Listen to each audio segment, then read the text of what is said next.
You shared in another podcast an encounter you had with God. I don't know if that was Mm, during meditation, but can you speak to that a bit? yeah. There's been different times when I've felt the presence, and I feel the presence of lots of things that help me. And I was very frustrated because I worked for years to be able to see stuff. And finally one of my meditation teachers, she said, "Look, Dave, seeing things is a relative entry level power. There's lots of people who see things and like, well, look, there's an angel. Right. Doing things is an advanced thing. And many of the most powerful doers do not have the ability to see.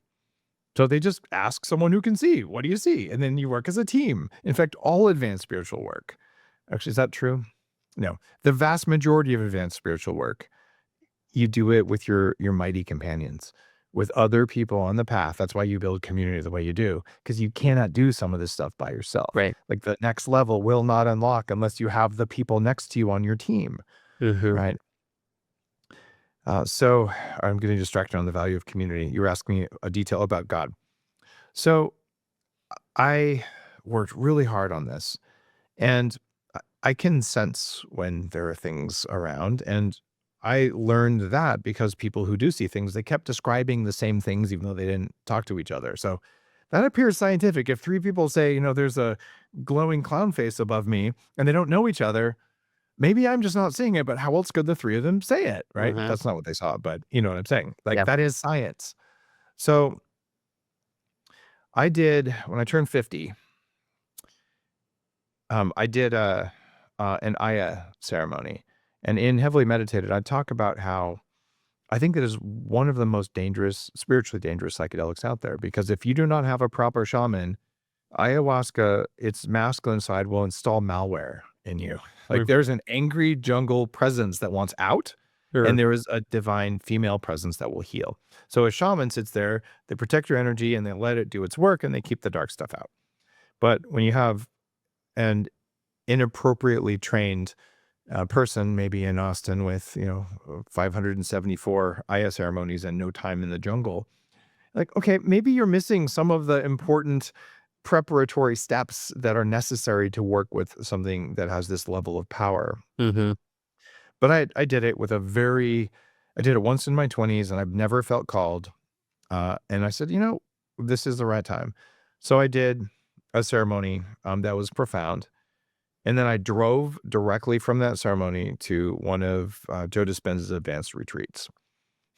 And, I found out later you're supposed to space those things out, but oh well. Um, and so this was literally the night I turned 50, I did that. And I drove there and spent another 7 days with a Navy SEAL friend, doing the deep breath work. And during one of the things we do, and Joe's become a friend. He's speaking at my biohacking conference in a couple weeks here in Austin for the second time, talk about the science of meditation. And so he's up there, breathe in, step into nothingness. And when I was doing his work, it was so beautiful because like, oh, you call that nothingness. I call that the unmanifest. Like I didn't know you could enter that state via this path, but I know the state because I get it that way. That's why there's so much beauty in these different lineages. So there's the way he sets it up, there's 8 people doing healing work on someone, and I couldn't talk about it for a couple days. I would just choke up, but I was doing that, and something opened up in the sky above me, and it had so much more power. Like, I've come to appreciate that I have a lot of energy in my field. Like, some of the energy worker people when I was younger, like, they wouldn't work on me. Like, "Dave, if I work on you, I have to sleep for 3 days, like, it's not worth it. Mm. You have too much chaos, you're too powerful." So, I'm a high wattage guy, I believe. And I'm there, I'm like, "This is going to blow my fuses." Like, I cannot handle this much power, the pure presence and love and golden light and all the stereotypical stuff, and the thoughts came into my head that said, "I'm not worthy."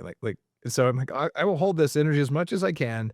Uh, and I really thought I was gonna just melt a fuse or, burn out my wiring. I've never experienced anything like that. Huh. And I'm like, "All right, you can use me to heal this person. I'm okay with that." And it was the most direct experience I've had. And I've had other times, and I've called on God, and I will connect with that energetic when I'm doing healing work or something. But um, that was an incredibly profound experience that I don't think any amount of psychedelics is gonna show you. Uh-huh. And that was with no drugs whatsoever. This was 7 or 8 days after I had used anything, probably 7 days. And after 5 or 6 days of very intense breath work and meditation in a group of 2,000 people. Would that have happened if I was doing it by myself? No. It requires a group of focused people to open up the energetics to allow that kind of thing to happen. Interesting. Yeah. Yeah. Yeah, and that's why I asked that question earlier about people who have been stuck and are looking for certain encounters to break them free that are, trying psychedelics and ketamine and all some of these other things. And while it works for some people, like an encounter that you had completely sober rocked your world, right? I mean, Yeah. maybe even a paradigm shift of some sorts. That sounded like a really powerful encounter.